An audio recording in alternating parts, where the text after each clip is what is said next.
Book Summary: Atomic Habits, Tiny Changes, Remarkable Results. Author, James Clear. Chapter 1, The Surprising Power of Atomic Habits. James Clear begins the book with the concept of atomic habits, small changes that, when sustained over time, can accumulate into significant results. Instead of seeking instant breakthroughs, he argues that improving by 1% each day creates an effect similar to compound interest in finance, initially negligible, but over the long term, it leads to extraordinary transformation. A prime example is the British cycling team, which was considered mediocre for nearly a century.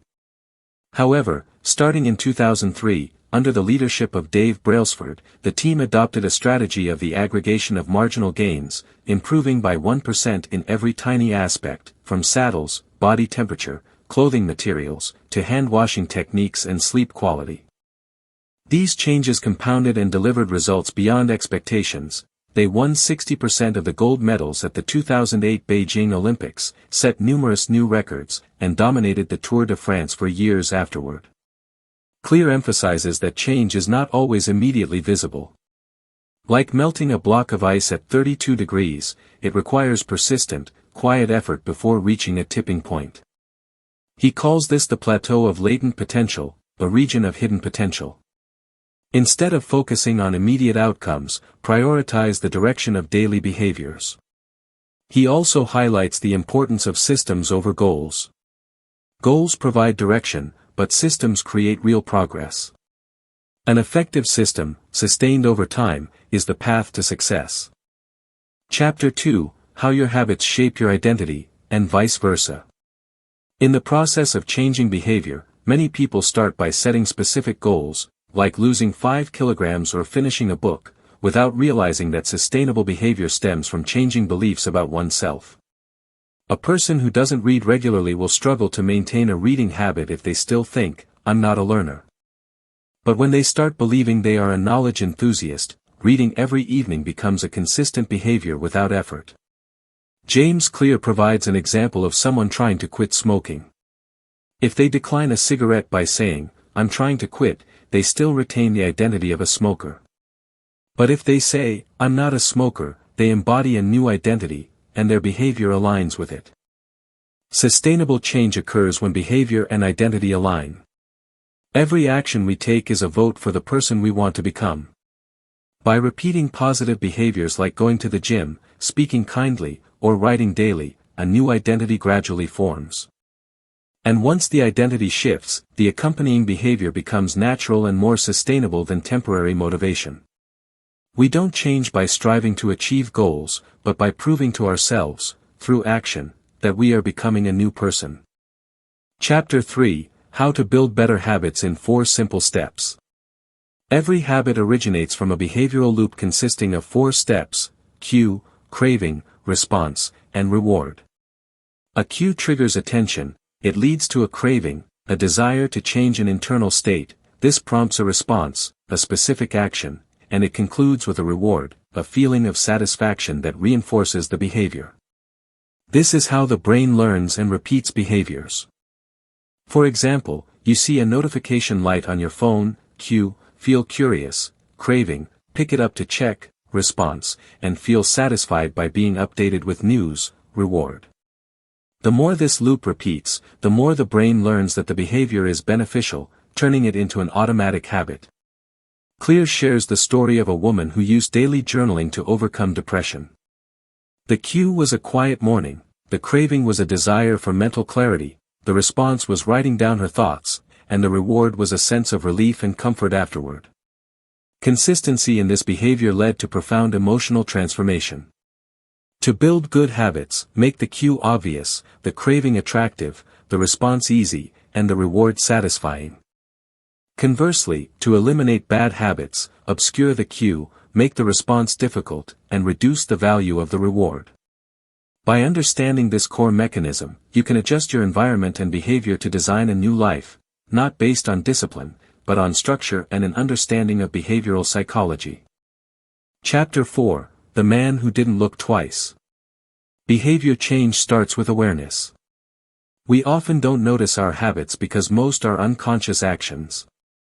To change them, we need to make them visible. A useful tool is a habit scorecard, where you list all daily behaviors and mark them as positive, negative, or neutral. By writing down each action, like waking up, checking the phone, brushing teeth, drinking coffee, you'll recognize which habits dominate your life. James Clear tells the story of a man who lost his memory due to brain damage and couldn't recall recent events, yet he could still make tea or use the bathroom correctly. Despite losing conscious awareness, he retained deeply ingrained habits. This shows that habits operate at a deeper level than rational thought, and thus, the only way to adjust them is to make them conscious. The author encourages using implementation intentions, clear statements about the behavior you want to perform, along with a specific time and place. For example, I will do yoga at 7 a.m. in the living room. When a behavior is tied to a specific context, the likelihood of performing it increases significantly. Clarity not only helps the brain recognize when to act but also creates a commitment to yourself. Chapter 5: The best way to start a new habit. One of the most effective ways to form a new habit is to attach it to an existing, ingrained habit.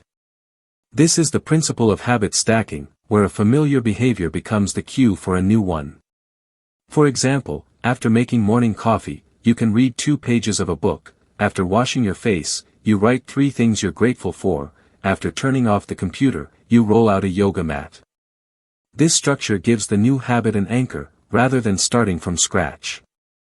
James Clear also emphasizes the role of the environment. It's our external brain. We are heavily influenced by what we see regularly. Someone who wants to drink more water can place a water bottle on their desk. Conversely, if books are hidden in a closed cabinet, you'll read less, even with a goal to read daily. The environment sends silent signals, encouraging or hindering behavior. Just as a chef arranges ingredients for easy cooking, you can organize your living space to make positive behaviors more accessible. Each location can be linked to a behavior: the dining table for eating, the study desk for learning, the sofa for relaxing. When a behavior consistently occurs in the same place, the brain learns to associate the environment with the action, turning the behavior into a habit. Chapter 6: Environment often matters more than motivation. People often believe that success in maintaining habits comes from strong willpower. In reality, highly disciplined individuals often rely on willpower the least, because they design their environment to make good habits happen effortlessly and naturally. Instead of fighting temptation, they avoid it from the start. A notable example is Anne Thorndike's experiment at a Boston hospital. She simply changed the way drinks were displayed. Water was placed in more visible and accessible locations than soda. As a result, after 3 months, water consumption increased by 25%, while soda consumption decreased correspondingly, without any promotional campaign. The environment changed behavior quietly but effectively. James Clear asserts that the environment is the silent architect of habits. If you want to play the guitar more, hang it in the middle of the room instead of storing it in a case. If you want to stop watching TV, keep the remote out of reach or unplug the TV after each use. Each small adjustment can make a big difference if sustained consistently. Relying on willpower to resist temptation daily is a strategy prone to failure. By reducing exposure to cues that trigger bad behaviors, you conserve mental energy for truly important decisions. Long-term success doesn't come from mental strength but from refining your circumstances. Chapter 7: The Secret to Self-Control. Self-control is often praised as a core quality for success, but James Clear offers a different perspective. People with strong self-control don't have more willpower than others, they avoid situations that require willpower in the first place. They arrange their environment to eliminate the need to constantly resist temptation. Someone who wants to eat healthily won't keep junk food at home. Someone who wants to focus on work will place their phone out of reach or use software to block social media. They don't need to strain to resist the allure of bad habits because they don't expose themselves to the cues that trigger them. Clear asserts that the fewer temptations in your environment, the less you need willpower. This is like redirecting the flow of water instead of swimming against it. Constantly relying on mental discipline leads to exhaustion, resulting in uncontrolled behaviors later. A more effective strategy is to design an environment free of cues that provoke negative responses, a system that supports self-control without effort. Chapter 8: How to Make a Habit Irresistible. One reason some habits become so compelling is that the brain is strongly stimulated not just by the reward but by the anticipation of the reward. Dopamine, the neurotransmitter linked to motivation, spikes when you expect something exciting is about to happen, not just when the reward actually arrives. James Clear emphasizes that to make a behavior more appealing, you can pair it with something you enjoy, a technique called temptation bundling. For example, if you love watching Netflix but want to exercise more, you can rule that you only watch Netflix while pedaling a stationary bike. This way, the behavior you should do, cycling, is linked to the behavior you want to do, watching movies, making both easier to accomplish. Additionally, he notes that the brain operates on a prediction model: we act not because of the reward but because we anticipate it. Thus, associating a new habit with positive emotions, favorite music, or a pleasant ritual increases the likelihood of sustaining that behavior over time. Chapter 9: The Role of Family and Friends. Humans are social creatures, and our behavior is heavily influenced by the community around us. We tend to mimic three main groups: those close to us, the crowd, and those with authority. James Clear explains that one of the most powerful ways to sustain positive habits is to join a group where the behavior you want to develop is the norm. For example, if you want to maintain a running habit, joining a running club helps you feel part of a collective where everyone behaves similarly. This not only provides motivation but also creates positive social pressure, making you less likely to break the habit for fear of standing out. Clear shares the story of a man who successfully quit drinking after years by joining Alcoholics Anonymous, AA. He not only changed his drinking behavior but also found a community that shared the identity of "I am sober." When you live in an environment where your new identity is reinforced daily, maintaining habits becomes easier because the behavior is tied to a sense of belonging. If you want to change a habit, find a group you want to be part of, where good behavior is encouraged, recognized, and upheld as an unspoken social standard. Chapter 10: How to Find and Fix the Causes of Your Bad Habits. No habit forms without reason. Every behavior, positive or negative, serves an internal need. It could be a desire to relieve stress, escape boredom, or simply feel in control of life. Smoking, snacking, impulsive spending, all are purposeful responses. James Clear emphasizes that to change a bad habit, the first step isn't to suppress it but to understand the role it plays in your psychology. He suggests the technique of reframing, changing how you perceive the behavior and the emotions tied to it. For example, instead of thinking, "I have to exercise," reframe it as, "I'm the kind of person who actively takes care of my body." When your identity shifts, behavior follows. Clear tells of someone addicted to social media who realized they used their phone to avoid loneliness. They replaced it with calling friends to chat. Replacement shouldn't just be elimination but purposeful substitution, shifting from a bad behavior to a better one that serves the same emotional need. A useful tool the author mentions is the emotion map. You write down what you feel when engaging in a bad habit, then analyze: what am I trying to avoid? Or what am I seeking? Once the root cause is clear, it's easier to choose a deliberate, alternative response. Chapter 11: Walk slowly, but never backward. Progress doesn't come from giant leaps but from small, repeated actions each day. This repetition strengthens neural pathways in the brain, like water flowing repeatedly carves a deep channel. He uses the example of Mitch, who failed multiple times to maintain a gym habit. Mitch decided to go to the gym daily for just 5 minutes and then leave, without needing to actually work out.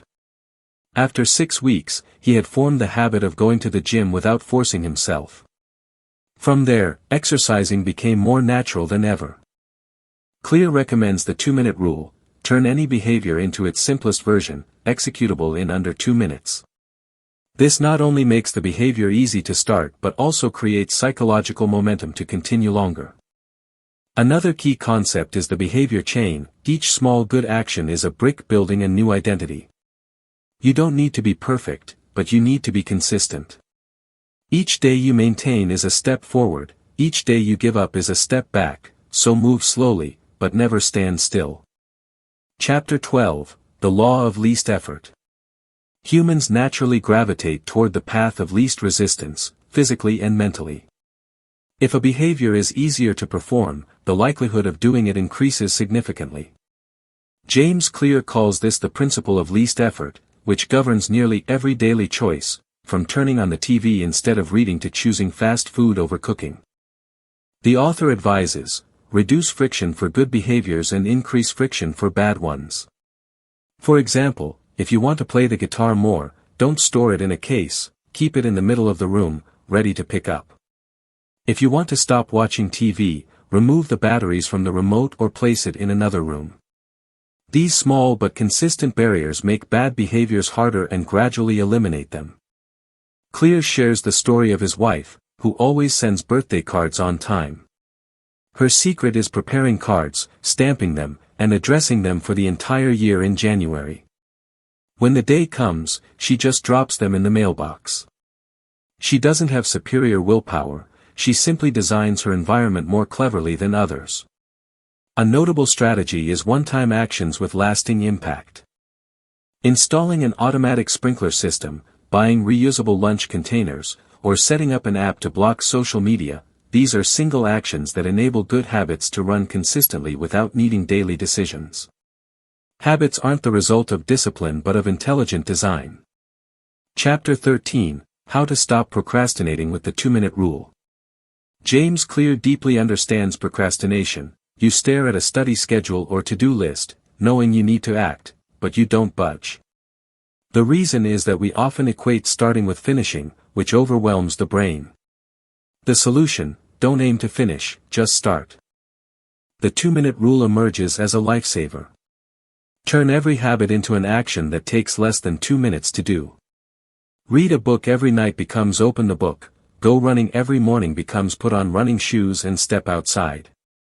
When the action is small enough, you have no excuse to refuse. And once you start, natural momentum often carries you further. The author emphasizes, action creates motivation, not the other way around. You don't wait for inspiration to paint, you paint first, and inspiration follows.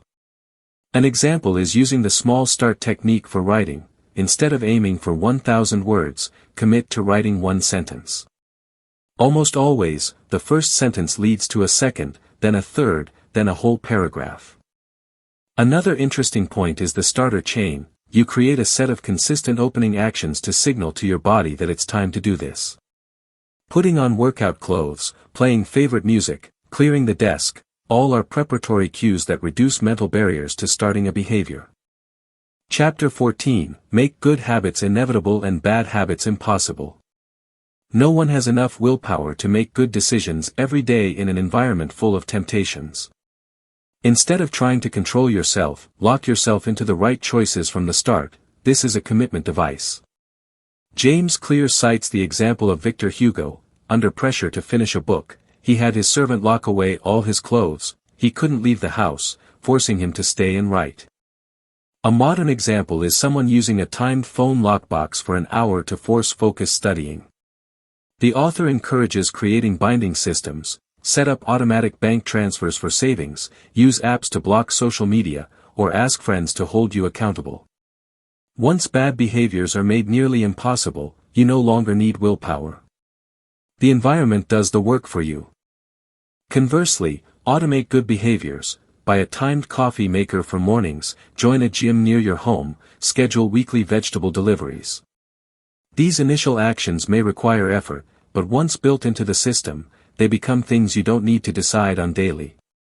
The best habits are those you don't have to think about. Chapter 15, The Cardinal Rule of Behavior Change. Success doesn't come from ironclad willpower but from the brain receiving immediate positive feedback after an action. James Clear asserts, you only repeat what feels good. If the result of a behavior arrives months later, but discomfort comes immediately, that behavior is hard to sustain. An inspiring example is Stephen Luby's study in Pakistan.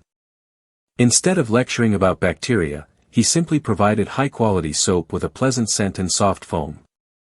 The positive experience led people to wash their hands more often, and childhood diarrhea rates dropped by 52%. The author advises creating immediate rewards after completing a habit: mark a calendar, share with a friend, treat yourself to tea, or simply enjoy the refreshment after a workout. You can also use the behavior chain technique. Each time you maintain a habit, you add a link.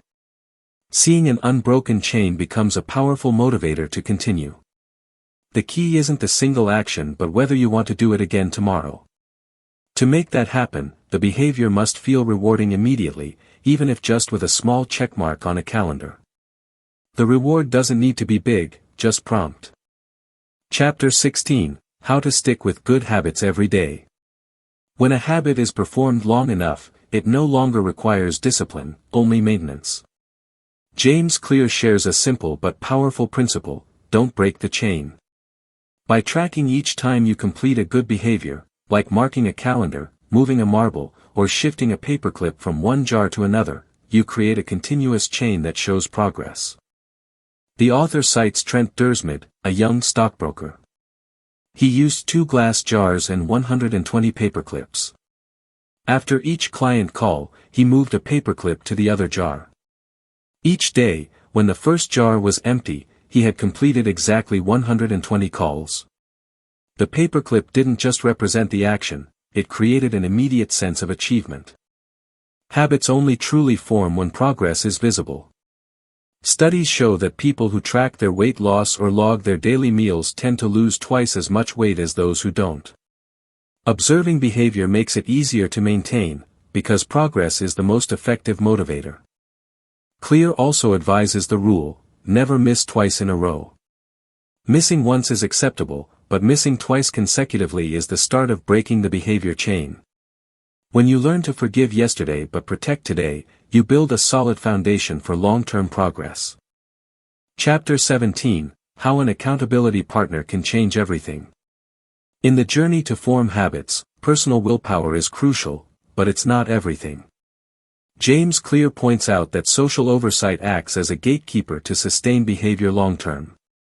When you know someone else is watching, expecting, or ready to remind you, you're more likely to stick to your commitments. He introduces the concept of a habit contract, a behavioral commitment between you and someone else, often a friend, family member, or coach. A prime example is Brian Harris, who made a contract with his wife to track his diet and exercise. If he broke it, he had to pay a fine. It wasn't just about the money. The shame of breaking a promise to someone important drove him to comply, helping him lose over 8 kilograms in a few months.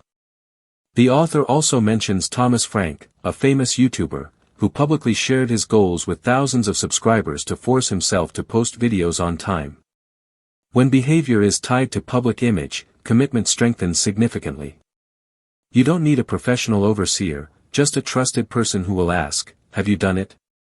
and make you want to proudly say, "Yes." In a world full of temptations, an accountability partner is a mirror helping you keep your word to yourself. Chapter 18: The Truth About Talent. Everyone has different starting points, that's undeniable. Some are born with exceptional athletic ability, others with remarkable analytical or memory skills. James Clear acknowledges that genes can shape your suitability for certain habits, but he quickly emphasizes, suitability doesn't determine outcomes, the system sustaining it does. The author encourages readers to find the intersection of talent and interest. For example, if you enjoy details, choose writing, design, or analytical work. If you thrive on communication, opt for study groups or team sports over solitary ones. Clear references the Big 5 personality traits, 5 major personality dimensions including extroversion, openness, conscientiousness, agreeableness, and emotional stability, to help you identify environments suited to developing habits. He also mentions the famous athlete Michael Phelps, whose arm span exceeds his height and whose short legs are unusual, but perfect for swimming. However, talent is unchangeable, but training systems, strategy adjustments, and discipline are within your control. As Roger Federer once said, "I train to turn good ability into great skill." Habits won't make you the best, but they'll make you the best version of yourself. Chapter 19: the Goldilocks rule, how to stay motivated in life. We always need challenges to grow, but the challenge level must be just right. James Clear introduces the Goldilocks rule, named after the fairy tale Goldilocks and the Three Bears, where the girl chooses porridge that's not too hot, not too cold, but just right.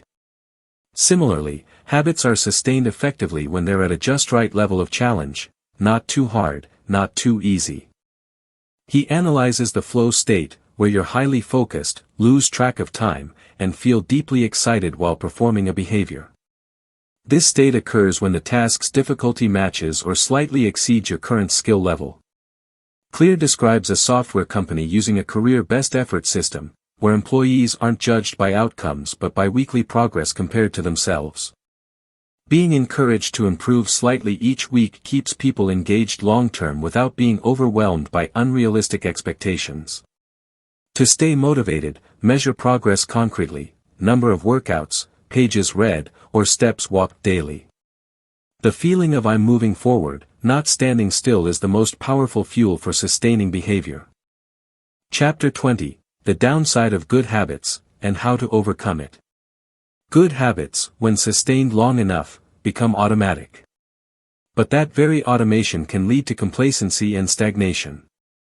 James Clear warns, when you perform behaviors unconsciously, you stop improving and settle for good enough. He introduces deliberate practice, not just repeating but evaluating, analyzing, and continuously upgrading. A prime example is the Los Angeles Lakers, a famous basketball team that used the Career Best Effort program to have players review game footage and analyze every movement for improvement. The author advises keeping a decision journal, recording major choices and their reasons. Later, reviewing it reveals patterns of repeated mistakes or reactions in specific situations. Another key point is that boredom is the enemy of good habits. Exceptional people don't succeed because they love their work every day, but because they know how to push through tedious repetition without giving up. To go far, combine systems, self-review, and the belief that good isn't enough, it can always be better.